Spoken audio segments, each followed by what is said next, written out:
Video ini dibuat atas tujuan berkongsi ilmu semata-mata. Ia tidak dibuat untuk menghina atau menjatuhkan kredibiliti mana-mana pihak, organisasi atau jabatan.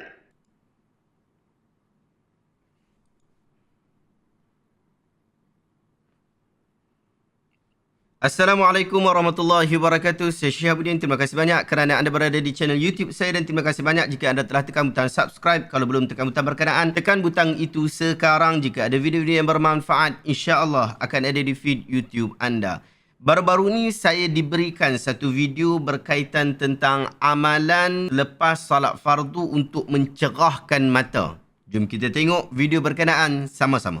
Amalkan siapa yang nak mata dia jadi terang, jadi tajam, Ustaz bagi amalan ni pada orang yang yang masalah mata dia, alhamdulillah sekarang dah sihat.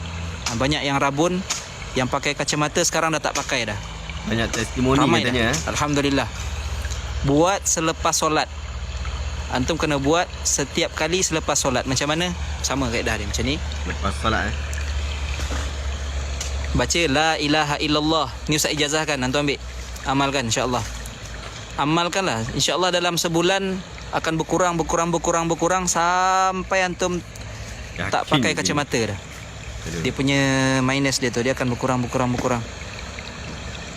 Segar, mata terang, mata jelas. Amalkan hari-hari, masya-Allah, tajam. Tak pasal-pasal kasyaf pula antum nanti kan. Okey, ni kaedah dia. Macam ni. Bismillahirrahmanirrahim. La ilaha illallah. Nurul ain. Muhammadur Rasulullah. Qurratu ain. Kucup. Ni. 3 kali. Lepas tu fakashafna anka ghita'aka fabasarukal yawma hadid fasatubsiru wa yubsirun. Kucup. Bagi dia basah-basah sikit. Sini. 3 kali. Antum amalkan selepas solat fardu. Tengok dalam sebulan. Nanti komen balik. Ustaz, betul lah Ustaz, mata saya tiba-tiba jadi terang, cerah. Tiba-tiba. Okey, dah habis lah.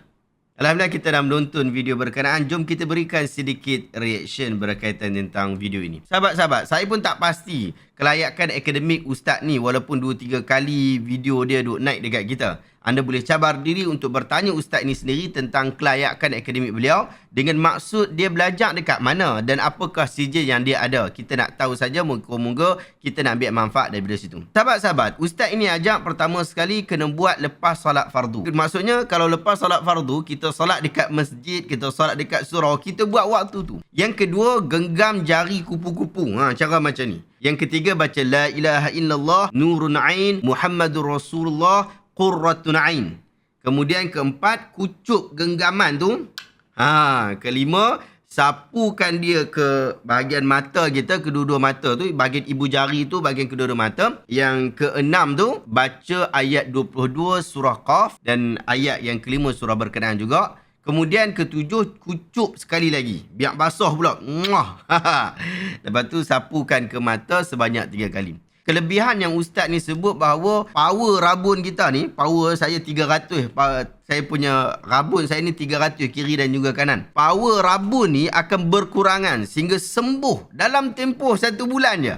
Jadi mata kemudian tu akan jadi terang, akan jadi segar, akan jadi jelas. Tak pasal-pasal Ustaz ni kata boleh jadi kasyaf. Mari kita berikan sedikit ulasan. Pertama, mungkin hari ni kita nak tenang-tenang, santai-santai. Kita bermain dengan isu mantik sikit di sini. Isu jika dan maka. Kita mulakan dengan statement. Para ulama telah bersepakat mengatakan bahawa amalan agama mesti ada sandaran. Jika tiada sandaran, maka ia tertolak. Hal ini jelas dalam sabdaan Nabi SAW, "Man amila amalan laisa alaihi amruna fahuwa rad." Sesiapa yang melakukan satu amalan yang bukan daripada agama kami, maka ia tertolak. Hadis ini sahih riwayat Imam Bukhari dan juga Imam Muslim. Imam Nawawi rahimahullah menyatakan, "Wa hadzal hadis qa'idatu 'azimah min qawa'idil Islam wa huwa min jawami'il kalim sallallahu alaihi wasallam fa innahu sarihun fi raddi kullul bid'ah wal mukhtara'at."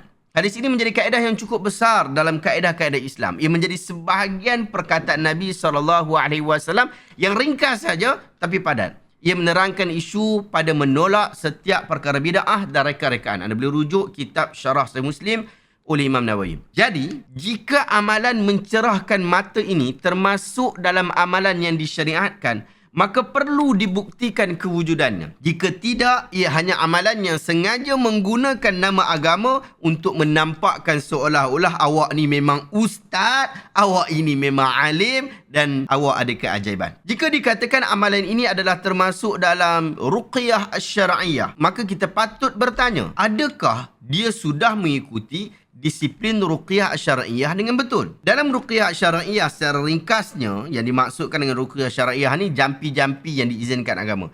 Ada 3 syarat. Yang pertama, mestilah dengan nama Allah atau firman Allah dalam Al-Quran atau mana-mana doa atau zikir-zikir yang Nabi SAW ajarkan. Yang kedua, menggunakan bahasa Arab. Yang ketiga, jampi itu tidak mujarab melainkan sekiranya Allah Ta'ala telah izinkan sahaja. Maka dalam ketiga-tiga syarat yang kita dah sebut tadi, syarat yang nombor 3 tu yang paling jelas tidak dipenuhi apabila ustaz ini memberi jaminan bahawa akan ada perubahan atau kesembuhan dalam tempoh 1 bulan. Ini adalah seumpama nasihat-nasihat doktor. Sedangkan ruqyah syar'iyyah tidak mengguna nasihat seperti mana nasihat doktor. Kerana doktor dia bergantung kepada asbab dan tawakal, kajian dan seumpama dengannya. Manakala ruqyah syar'iyyah hanya berpandukan kepada tawakal semata-mata. Jadi tak boleh kita nak sebut bahawa lepas 1 bulan akan ada kesembuhan. Tak boleh begitu. Untuk ayat yang beliau baca pula, jika diteliti ayat 22 surah Qaf itu, cerita yang disebutkan di situ adalah cerita hari kiamat.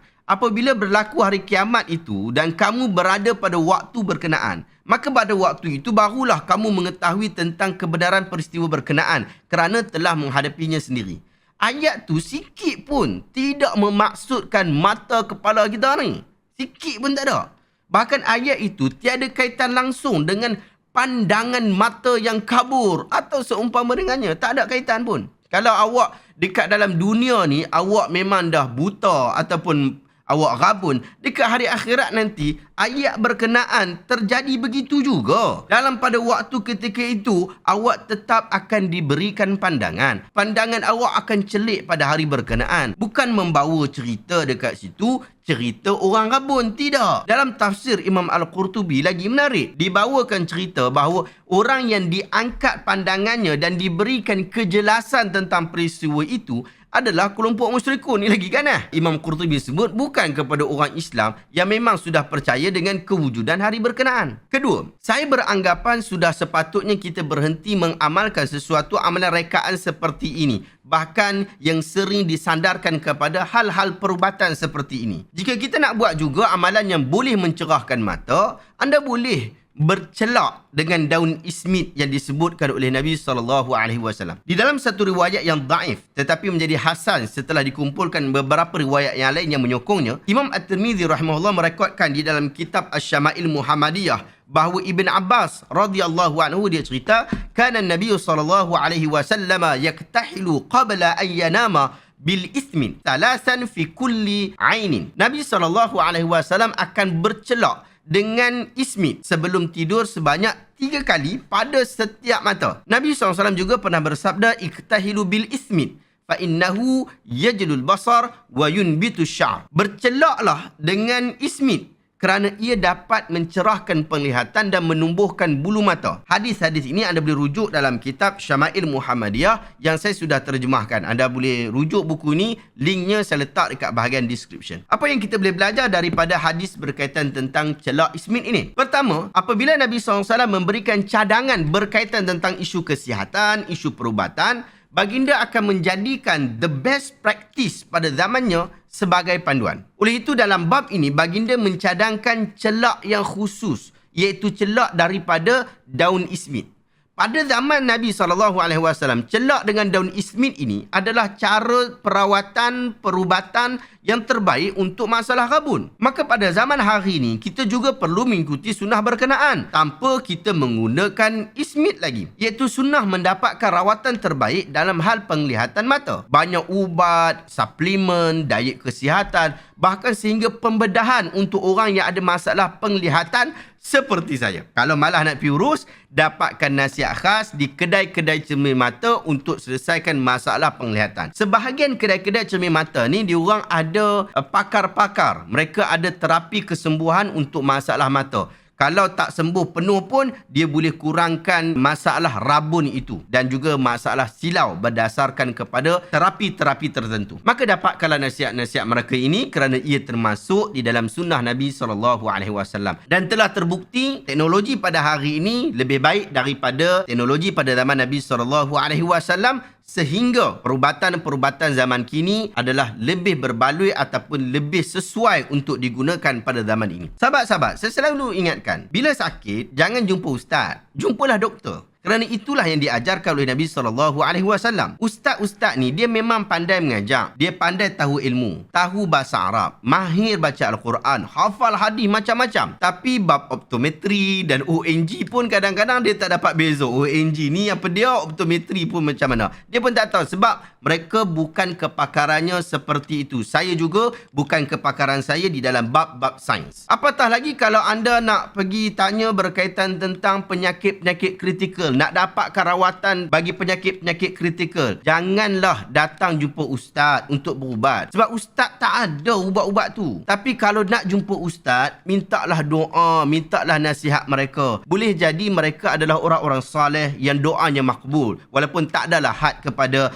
ustaz-ustaz saja, mungkin engineer pun dia soleh, solat dia tak tinggal, dia sentiasa melakukan kebaikan, akhlaknya bagus, kita minta doa kat dia juga. Tapi biasanya kalau orang kata ustaz mengajak masjid dan surau ni, kira orang soleh lah. Jadi jumpa dia dengan tujuan untuk minta doa, minta nasihat-nasihat yang baik, yang tu tak ada masalah. Tapi tak ada lah nak buat cara-cara doa yang tertentu macam gaya-gaya dukun yang mana ustaz tadi ajak tu, dengan buat genggam beginilah, buat begitulah, nak kena tarik dekat mata lah, nak kena bagi ada basah-basah sikit lah. Tak ada. Doa macam biasa saja. Sunnah bila doa, kita angkat tangan. Dan ini mutawatir. Hadis berkaitan tentang doa mengangkat tangan ni, hadis dia mutawatir. Tak ada masalah. Kalau perlu angkat tangan macam biasa. Tak perlu nak buat genggam ramah-ramah ke, lepas tu nak cium tangan pula. Relax, sudah.